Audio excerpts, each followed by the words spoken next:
But 198 years to borrow $1 trillion, 50 years since then, we've increased that debt 35-fold. We see trouble coming. And the Bible says if you see trouble coming and prepare for it, you're wise.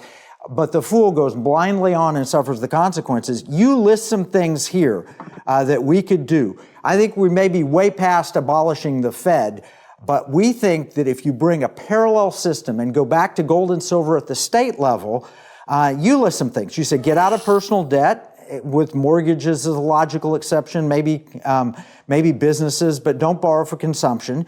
Pick a sound bank, diversify your investments. Those are the first three things. Avoid the best performers in investing. This sounds like your CFP is paying off. When investing in coins, avoid those things. What would you give as the best advice for people today? You studied the course. What's the answer now? Well, let's see. This is perhaps the most important part of our discussion, isn't it? Is what do we do about this problem? Now, all the things you mentioned are things that we can do and should do, but probably are not going to do. Most of us don't have the ability or the time or the talent to do a lot of those things. So we're restricted. The average person, as long as he stays average, which is a mistake if you can help it. People say, what can the average person do? We're voiceless and so forth. And my answer has always been, well, the average person can't do very much, can't do anything. So because the average person doesn't want to learn anything, the average person is afraid of controversy.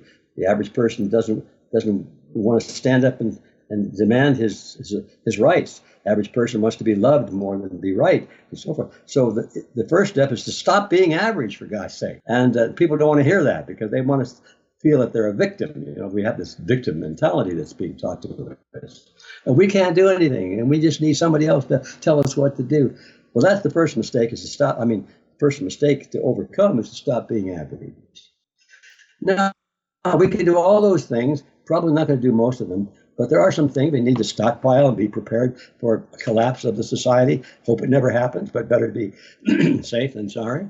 But now we come back to the statement you made. You made a Federal Reserve System.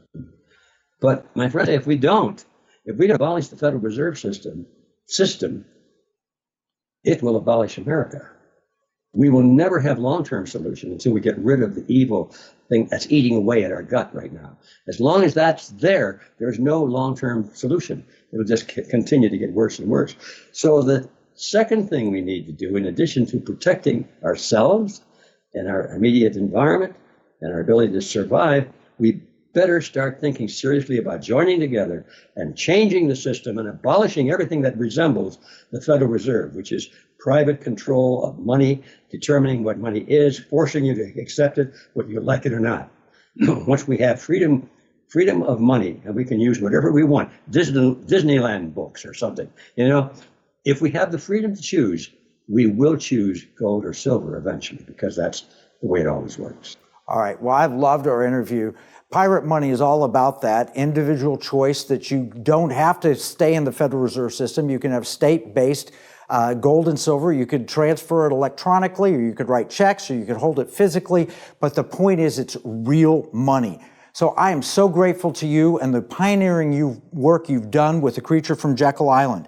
Now, we're going to summarize all of this in our free economic battle plan. You can get your copy at economicwarroom.com. Remember, what we see as a marketplace, our enemies view as a battle space. This is Kevin Freeman from the Economic War Room.